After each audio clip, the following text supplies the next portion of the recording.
Hi, my name is Mahevash and I'm the blogger at HealthyPlace's Coping with Depression blog. Today I'm going to be talking about the importance of separating depression from yourself. In order to do so, you have to be aware that depression affects the way you think, feel, as well as behave. So, whenever you're, like, say, not able to get out of the house or you spend all your entire weekend sleeping, you have to be aware that it's not you who's responsible for this, it's depression. So, why this is important is because a lot of people are going to be labeling you or judging you, calling you out for being lazy or weak or boring or whatever. So, it's like you have to know that it's not you who's to be blamed, it's depression. And also, it's important to know that sometimes, like, even however hard you fight depression, it's gonna take over eventually, like at some point or the other, and it's okay when that happens. So you don't be too hard on yourself.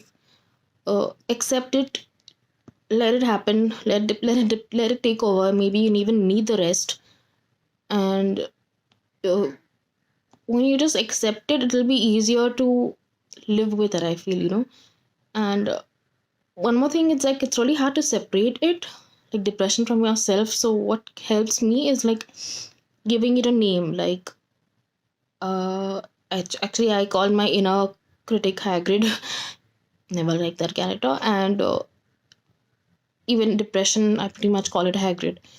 So basically, it's like I have this thing, like, if somebody says that, why aren't you available? So it's like I have to tell them that, like, they know who Hagrid is. So I tell them it's Hagrid is responsible. It's not me.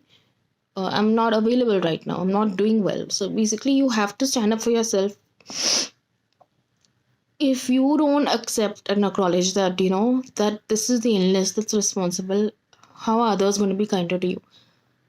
And even forget that, like, you should be kinder to yourself. You should not judge yourself for being weak, for being like, oh, I have no motivation, I'm wasting my time, I'm wasting my life.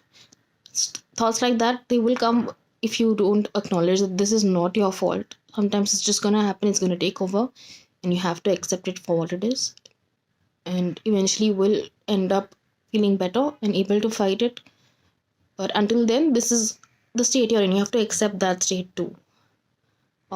That's all I have to say about this topic. What do you think of whatever I said just now? Please let me know in the comment section below. Thank you. Bye bye.